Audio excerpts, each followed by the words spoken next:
contra a contracultura, a cultura, quer dizer, os valores deles eram diferenciados.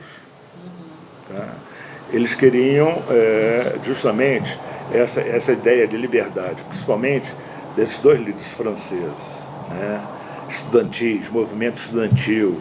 Então veio dar um suporte, já que a gente já tinha essa linha, né? Pelo menos aqui um grupo pequeno daqui de Fribourg, uma gente boa, né?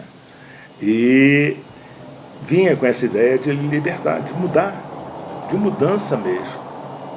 Certo? Então, quando vem aqueles movimentos lá no Rio de Janeiro, movimento contra a ditadura, já levando bordoada, porque que houve um divisor de água também depois disso, quem fez a opção para a luta armada e quem não fez. Né? Aí quem não fez levava bordoada, porque não achava quem estava fazendo a luta armada. Era perseguido, era vigiado 28 horas por dia. Tá? Na minha república lá em Niterói, mamãe não soube nunca. Mas tinha um pessoal um capitão, eu chamava de, em vez de gravata, eu chamava de gravata, em vez de fragata. Né? Que foi meu professor na faculdade, eu falei assim, rapaz, esse cara só quer saber de dinheiro. Para que eu falei isso na biblioteca da economia na UF? Você fez economia, né? Eu fiz economia. Falei isso na biblioteca. No instantinho, o nego foi lá ver. Aí eu estou saindo em frente à igreja do Ingá, onde é que a gente morava, a minha república, né? Quando eu vi, o cara foi lá... O presidente Pedreiro. Conheço ali. Morei ali, o Ingá era nosso. Interessante. E a faculdade de economia perto. Tiradentes, 72. Agora está em Graguatá. Aí quando eu olhei, não é que o cara estava lá na frente da igreja, apontando para o outro, para saber quem eu era. Eu não era nada. Né? Mamãe não deixava eu entrar no diretório. Você não vai fazer isso, você não vai fazer isso. Eu nunca participei da chapa, só ajudava um pouquinho por fora. Esse era o momento dessa época, né? Mas aí já era os anos 70, 70 tempos difíceis, quase o final dos... Mas aí o Carlos Koller, então, ele, inspirado nessa comunidade hippie, ele resolveu fazer o Geração Bendita. Foi. Né? Quer dizer, o pai da ideia, vamos fazer. E juntou com Bini, que é tudo conhecido. Bini friburguense também? Também, cineasta, fez curso, veio do Rio, e começou a dirigir. Aí eles criaram, eu acho que foi uma criação em conjunto, esse filme que virou... Cult, né? Virou cult. Né? E muitos pela trilha sonora e também para mostrar que existiu, tá, uma comunidade no Brasil pura, sem imposição, sem merchandising, sem nada. Apareceu das ideias, que isso que é o importante, é você ter sonhos. Então, concretizar os sonhos, isso que é importante, um sonho sonhado. E eles criaram essa ideia de liberdade, de acordar, fazer, sobreviver vendendo rosas, aproveitando as rosas do sítio. Eles vinham para o centro, no roteiro, né? No roteiro, justamente, vender rosas e produtos. Artesanais. Tem um lance do Adi em Londres, que ele foi para uma comunidade, aí fazia aquela jaqueta de couro, e o Adi tinha a habilidade de costurar. Aí ele montava o casaco dele perfeito. Aí os caras lá botavam o casaco dele na frente, abaixo o que os caras tinham feito, e entregavam nas grandes lojas em Londres. Aí o cara descobriu, aí Eduardo, você não vou ganhar nada. Aí saiu, houve um racha, aí ele foi para Paris, em outra comunidade, foi com um amigo dele, que apareceu Jesus na época que veio, aí os dois foram para a Europa. E Carlinha, né, aí esse lance ele já veio com a experiência de viver em comunidade lá. E o sonho de Carlinho, que sempre foi livre, antes desse movimento. Ele é da conta de cultura dos anos 50 dos Estados Unidos. Carlinhos era. Mesmo sendo filho do Sr. Koller, que também tinha a mente aberta, a mãe dele também tinha a mente aberta. E aí Eles, vamos chamar assim, os beatniks. Não sei se o pessoal sabe quem é isso. Eu sei, gerações Beatnik. O pós-guerra que gerou. Tem aquele escritor, o Jack mais Kerouac. famoso dele. Mais famoso. Tranquilamente, Carlin bebeu nessa fonte. Bebeu nessa fonte. Você sabe dizer quantas pessoas fizeram parte dessa comunidade? Assim, o quantitativo você não sabe dizer, né? Porque houve logo o grupo inicial, aí houve um racha, houve uma abertura, mas a chegada de novos participantes da comunidade. Então sempre houve aquela que passou 3 meses, o pai descobria, vinha e mandava vir buscar.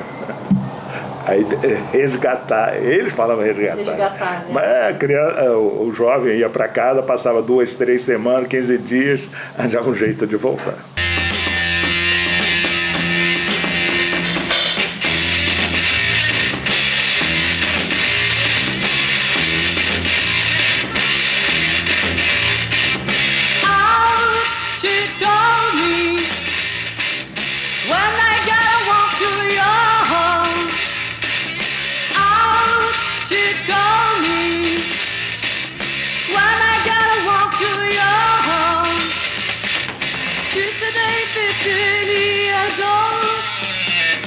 Everybody's happy, but I feel a whole lot better without you in my home.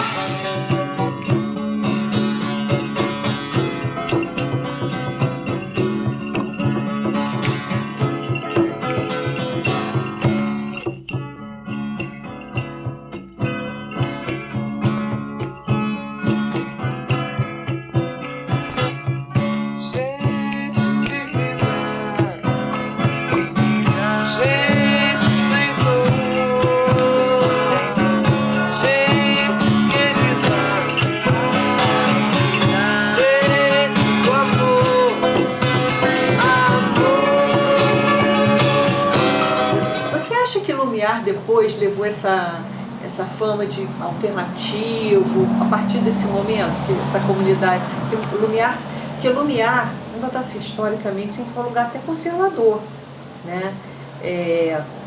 De coronéis, né? Eu não vou entrar em detalhes, mas foi bem conservador. Aquele quilombozinho dos suíços. Você tem lá Coronel Marchon, era um lugar de coronel. Então você vê de repente nesse período essa comunidade se instalar lá e depois Lumiar ficou assim numa representação de Friburgo, um simbolismo de que era um lugar alternativo, de pessoas alternativas, né? Você acha que isso vem a partir dessa comunidade hippie? Não, pode ter, não diretamente. Porque a Lumiar começou a aparecer nos anos 80. Com aquela música. Pois mas não vem desse O filme pode ter influenciado essa comunidade. Essa chegada de ver na natureza, você vê os cariocas que iam para lá, não vinham para Friburgo, o centro de Friburgo, iam para Lumiar justamente por ser aquela coisa alternativa, cachoeira, natureza. Isso aí. Aí sim. Pois mas isso que eu me perguntei. Não estou falando assim, não foi prosseguimento no início dos anos 70. Tá? Algumas comunidades começaram a se formar posteriormente, talvez influenciado pelo clima, pela liberdade do campo, a proximidade com a natureza, de usufruir mais da própria natureza. Aí sim, e aquela música do Beto Guedes, que aí arrebentou. Né? Aí arrebentou. Você tem lá a comunidade hoje dos surfs também, que é uma coisa alternativa. Tudo lá, tudo que é alternativo vai para aquele cantinho de Friburgo, por causa da própria natureza. Mas aí, aquele conteúdo de formação de uma comunidade hippie, aquela contracultura na palavra mesmo, tá? Eu acho que veio bem depois. Que eu acho que hoje é mais uma opção de vida das pessoas já mais crescidas, mais conscientes. É uma tomada, hoje eu acho que é uma tomada de posição dessas pessoas muito mais conscientes, muito mais realmente eu quero aquilo, do que quando a gente era levado. Quando a gente era, na onda, era levado. E aí, como é que você, o João, como é que vocês foram chamados para participar do filme? Porque você faz o papel de policial. Aquele jeans azul. Eu estava recém saído do tiro de guerra e ali a gente convivia. Como é que você foi cooptado para participar do João filme? foi através do João? Não, Bini. Não, o João Bini, é o padre. Aí Bini falou, não, estou precisando de polícia. Aí João, bota Renato. Ele acabou o tiro de guerra agora. Foi assim, né? Foi. Porque vocês faziam parte do grupo ali da mesma coisa, a gente acompanhava a comunidade. Quando começou mesmo, as primeiras tomadas, as primeiras sedes, aí o Bini chamou, você vai ser polícia junto com o Fernando Mentira, tá? E os dois soldados também eram Gilce e Bodinho, o Bodinho era Zé Antônio, então eles com a farda, que era a farda antiga do tiro de guerra, e eu, como tinha o jeans azul, calça e jeans, conversando até com o Luiz do Verde Vale, ele que vendia o jeans. Né? Aí eu falei assim, aquela jaqueta é Leves, lembra? A calça era Leves e Lee, porque não tinha Leves, porque estava tudo pro Vietnã. Aí eu lembrando dele, algumas semanas atrás, ele morreu. Sua mãe era uma santa, mamãe era uma santa. Então eu sou aquele polícia de azul. Que aí um aluno da faculdade falou assim, pô Renato, se o padre não era teu irmão, o pastor? Era, João Carlos. Pô, você jogou ele dentro do jipe? Eu falei para ele que tinha que interpretar. A polícia fazia assim. Ele ficou assustado, o aluno, né? Ficou assustado, a aluna ali. Acompanhados pelo comissário Fernando, aqui diretamente da Rádio Difusora Fluminense. Um momentinho, faça um favor. Comissário Fernando, faça um favor. Qual foi o motivo da repressão contra os hippies? Houve luta corporal? Não, negativo. A repressão foi pura e simplesmente. Então não teve problema nenhum. Muito bem. Então tudo foi pacato. Tudo pacato, tudo tranquilo. Dá licença agora que eu quero levar para o delegado. E como é que foi, Renato, como é que foi assim? O que você pode contar de particularidade do filme? O que aconteceu? Vocês tiveram problemas para filmar, censura? Como é que foi o dia a dia da filmagem do Geração Bem? Depois, para ser aprovado, o filme teve que ser cortado em muitas coisas. Lá embaixo. Bini vinha, passava notícia. Como é que era? Eles olhavam o roteiro, né? O roteiro que tinha que ser aprovado antes da filmagem? Não, pra gente não. Depois quando foi para pegar o OK do filme. Essa cena de nudismo tem que tirar, essa está agredindo, essa não pode, essa o cara está fumando, essa não pode. A que está no YouTube, ela está com censura? Depois, não. Já está liberado. Porque tem umas cenas que aparecem as pessoas nuas tomando banho de rio. Aqui está o porco, não pôde ser mostrado.